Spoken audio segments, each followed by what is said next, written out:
Hello and welcome to News Across Nigeria. I am Millicent Nwaka. Coming up on the program, 3 die as 60-seater luxury bus plunges into Owode River in the Mile 12 area of Lagos.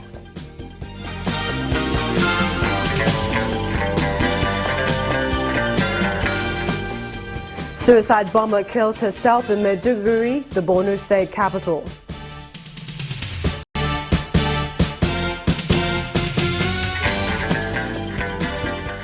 And the federal government performs groundbreaking for the Ogoni oil spill cleanup.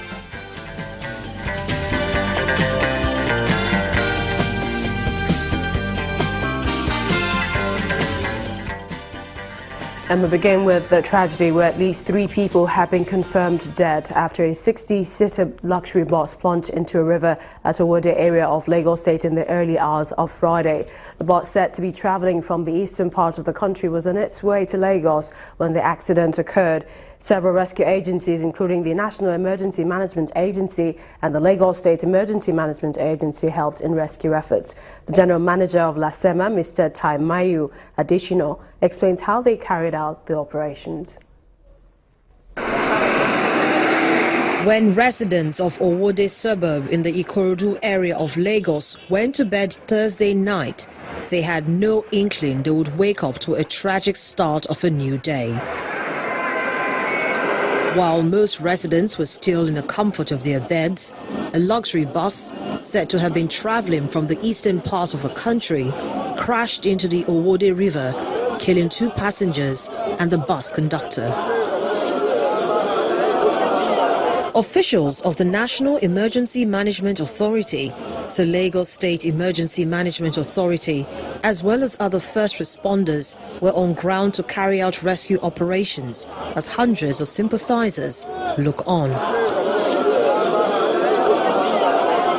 As it is with tragedies of this nature, the cause of the accident remains unclear, but the General Manager of LASEMA, Mr. Adishino Tiamiu, gives an on-the-spot assessment. On getting to the scene here, we discovered that a luxurious bus plunged into the Owode Lady water body here, and our men commenced recovery operations immediately. The initial assessment was that the road demarcation here, the driver probably did not understand the road very well, and came to that junction suddenly, applying the brake. The first set of people that we brought out, so many of them had injuries, which they were treated here by the paramedics team. 2 people died immediately, and we recovered their bodies. We followed up with a recovery of the vehicles with the loads intact. Another body was recovered from the waterbed, reportedly that of the motorboy.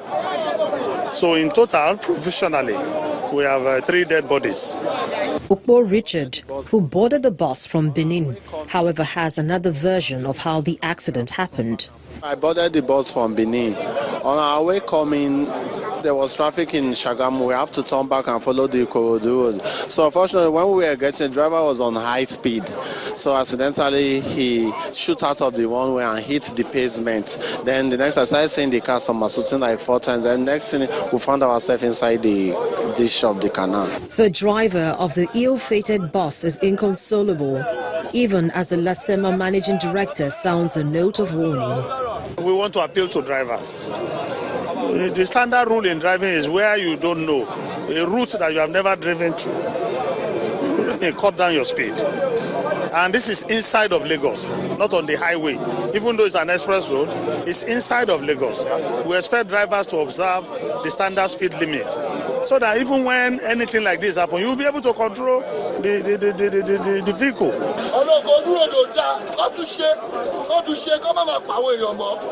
The expectations here is that relevant agencies of government would not only unravel the cause of the accident, but would put in place measures that would prevent same from happening in future. And And the Borno State National Emergency Management Agency says 7 suicide bombers have been killed during an attempted attack along MAIDUGURI Road in the state on Thursday night. According to NEMA, some of the suicide bombers found their way to a place where people gather with their trucks loaded with goods for onward movement. 7 members of the Civilian Joint Task Force sustained injuries and were taken to the University of Maiduguri Teaching Hospital for treatment. And it's more interesting times in the People's Democratic Party as the leadership crisis rocking the party takes a new turn. Today, a federal high court sitting in Port Harcourt ruled that the caretaker committee, as headed by Senator Ahmed Makarfi, is illegal and cannot act on behalf of the PDP. The court on Friday appears to have nullified the preliminary objection raised by Justice Lehman and the judgment set aside. The Ali Modu Sheriff leadership of the party was dissolved by some leaders of the party at a national convention held in Port Harcourt last year. It was the outcome of the convention which led to the intense legal battle. The party has been thrown into a series of court cases in several courts in the country, raising concerns over the possibility of 2 factions in the party. Well, with Friday's judgment, it may have put to a temporary rest the crisis rocking the party until a redress is sought in the highest court of the land. And the federal government has launched an integrated soil management center in Ogoniland as part of processes for the implementation of the United Nations Environmental Programme UNEP report on the area. The Minister of Environment, Amina Mohammed, assured the people of Ogoni that they will see tangible cleanup in the next 5 years. She was speaking during the groundbreaking of the center located in Kana local government area of River State. To get to a sustainable cleanup. So it's taken time because we put in governance structures. Today you see following me other board members of the Governing Council, the Board of Trustees. But what we're doing in this site is one of 12 sites, just to test what latest technology is available. If it is better than the old technology, then we know that that's what we'll put in the terms of reference to use. If it isn't, the old technology is better, then we know that there isn't any better and we continue with what is before. So really this is about testing what is available so that we get it right when we're specifying for the major cleanup. Amina Mohammed, Minister of Environment. Well, let's go to another ministry, this time the Works, Power and Housing, where the Minister, Babatunde Fashola, has pledged the federal government's resolve to assist Cross River State to realize its economic aspirations. This is as regards its proposed deep-sea port project and other tourism attractions through ensuring that its major roads are of quality standard.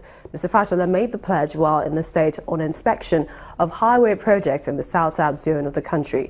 The contractor handling the project sued for more funding by the federal government in order for the company to deliver on the project.